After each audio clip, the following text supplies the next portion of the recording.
You were on. Alright, have you guys ever wondered what it takes to take a shot or ever shot a weapon before? I'm pretty sure most of you want to know or trying to own a weapon. Before I joined the military, all the shooting I did was just video games at the arcade. So I pretty much didn't know anything about shooting a weapon. Once I joined the military, I learned the basic fundamentals of shooting a rifle. So what is long distance shooting? Pretty much is taking a long shot. I'm pretty sure everyone's seen movies like Sniper or seen videos on Discovery Channel about competitions. This is me, by the way. Alright, I'm a field matter expert on this. I have over 100 missions, sniper missions. I'm pretty accurate with the rifles, and I also go to the Brea shooting range probably every 2 weeks. Alright, so the topics I'm going to go over today is the acronym STAB, which is the fundamentals of shooting and how to find unknown distance. Alright, according to the Field Manual 23-10 used by the U.S. Army, these are the four basic fundamentals: steady position, trigger squeeze, aiming, and breathing. For steady position, as you can tell in the picture, the elbows are spread wide open, so you have a steady position. So when you shoot, you're not gonna tilt over or anything like that. Same as the feet. The feet are spread wide open, so you have good balance while taking a shot. You could tell as he's aiming, you can't tell because he's wearing a cap. Usually you want to be 3 inches away from the scope. That's because the recoil, you don't want it to hit your eye and then you have a black eye.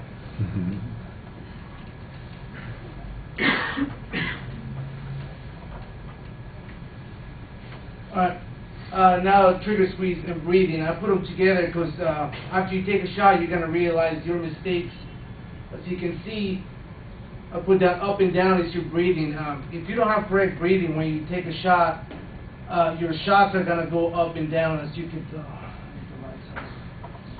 As you can tell, like in this picture right here, one over the other one.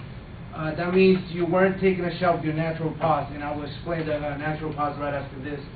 The trigger squeeze is, you can tell your shots are left to right because you're jerking the trigger. So if you jerk the trigger, it's usually, if you're right-handed, usually you're going to go to the right, so you're going to see your shots next to each other, not in one single group. The natural pause is every time you breathe in, and then you breathe out, there's like a second pause. That's your natural pause. So that's when you're supposed to take a shot.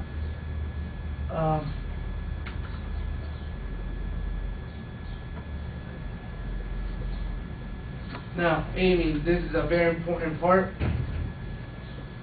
The upper part is just using the regular sights of a weapon. The bottom one's with the scope. With the bottom one, the outer ring is supposed to be a firm, like, outer ring. You cannot have like one, like as you can tell in the right picture, the thick ring on the bottom. It signifies that you are now focused 3 inches about from the scope. So if you got the bottom ring showing thickness like that, your shot's gonna go up higher. It's the opposite with the scope, unlike the sights of the weapon. You want it to have like the full ring around, and that's and then aim center mass, and you'll be able to take the target down. Here's another picture of the scope distance. You want to be 3 to 3.5 inches away from the scope just for the recoil purposes. Now, there's another acronym that I like to use. The acronym is BRAS, B-R-A-S. The B stands for breathing. Obviously, I already explained the natural pause. And that's right before taking the shot, you want to have the natural pause. The R for relax. You want to be nice and comfortable by using the other acronym that I showed you guys about the steady position.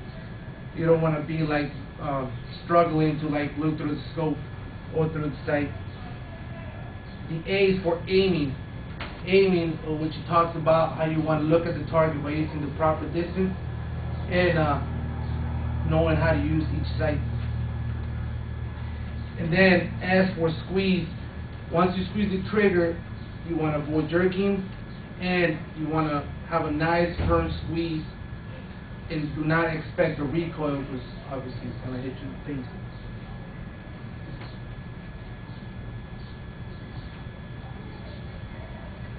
Alright, now I would like to go over finding unknown distance. This is the most basic way to find it. I used 25.4. Some mathematician did it. I mean, I don't know where they got it from.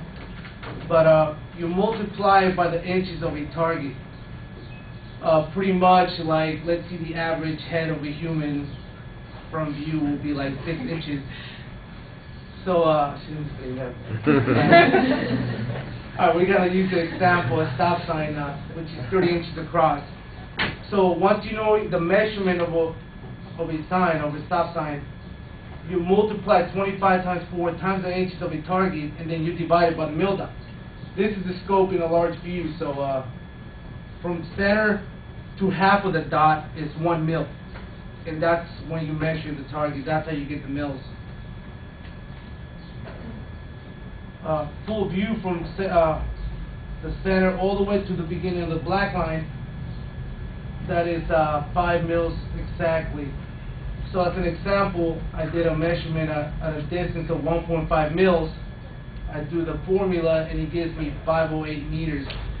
And once you do that, you can make all the adjustments with the scope. That's a more advanced thing that I need more time to show. Now I would like to quote gunusersofamerica.com, and he says that guns are used 2.5 million times a year in self-defense. Firearms are used 80 times more often to protect the lives of other citizens instead of criminal acts like most people think they're used for. So for my conclusion, I would like to summarize the acronyms that I use. Acronym STAB for steady position, trigger squeeze, aim, and breathing, and how to find the unknown distance of a target by using the simple formula. And once again, beware of the recoil, because if you don't have the proper distance, it will leave a black eye, I guarantee you, especially if you're using a high caliber rifle. So.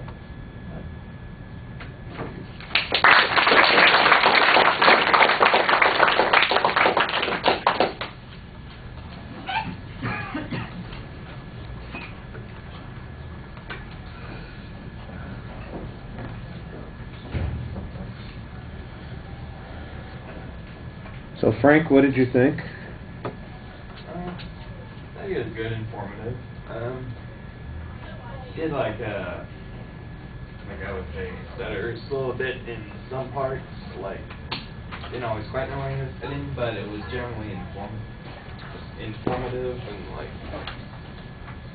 pretty technical as to what you need to do to snipe at long distances. So.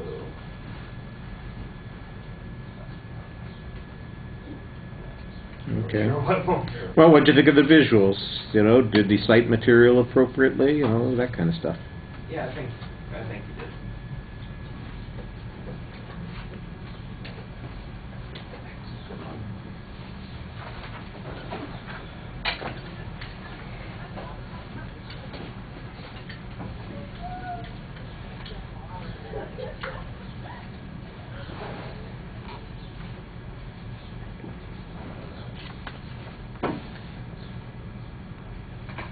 Now I need the time.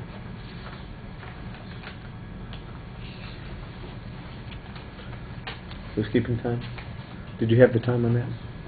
Oh, I didn't check. I can look. I think it was 8 o'clock. I'll write that in. I didn't write it down at first. Okay.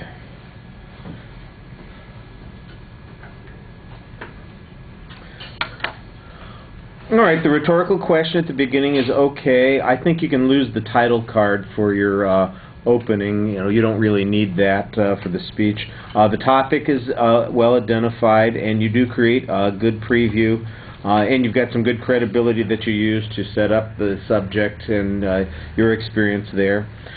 You do have the points organized so they're easy to follow. You label the first point and you tell us what the acronym means. And I thought your explanation on those points was pretty basic and effective. I did think I needed a little bit more explanation about that natural pause. I could even watch you demonstrate it a little bit, where that natural pause is when you're breathing. I think that would have helped a little bit, to make it sure. I was a little bit confused because I got the two acronyms, STAB and BRASS, and I'm going, okay, I know that both of them are appropriate, but maybe one works in planning your shot, the other one works when you're taking the shot. I'm not quite sure how those two are connected to each other, whether they're complementary or different approaches to the same sort of thing, and I think that you needed to clarify that. I thought the explanation about the distance evaluation that you had was interesting, but it might be a little complicated, and in fact you yourself recognize it's kind of difficult to explain in the amount of time that you have available. So either a simpler way of describing it, or maybe even cutting it out of the speech and say we're going to stick with basics here. This would be something for an entire separate presentation, perhaps. The one statistic that you had at the end to close up the speech about self-defense, it's an interesting statistic, but it's got absolutely nothing to do with what you're talking, because nobody is citing the way you've described in self-defense, unless it's zombie apocalypse and you're on top of a building someplace, and then you're worrying about it. It's not like the burglar has come into my house and now let me get down on the ground, figure out the milliliter, the mils to the site, take that breath. That's not really the way that's working. So I thought that didn't really fit the exit that you had there. So the basics that you had, you described them pretty well. I like the visuals that you used to illustrate the points. They worked pretty well. I think you gave us a good job, but it is a little rough. I think we could use some stories here. It's kind of dry, is the way it is. You're giving us a mechanical kind of description of what's going on here. And this is one of those things you're talking about from first-hand experience. Did you ever get a black eye trying to shoot that way, close? Tell us that story. Did you know some guy who got, popped in the eye by the scope, and as a consequence, that's how you said, oh, stay away from that sort of thing? Or when you did the trigger pull and you found yourself shooting to the right, how did you compensate, or how did you learn to do those kinds of things? In other words, make it a little bit more personal, make it a little bit more involving and interesting. You're just kind of keeping it at a technical level. So that's not bad, but it's not as interesting a speech as it could be. All right. Thank you.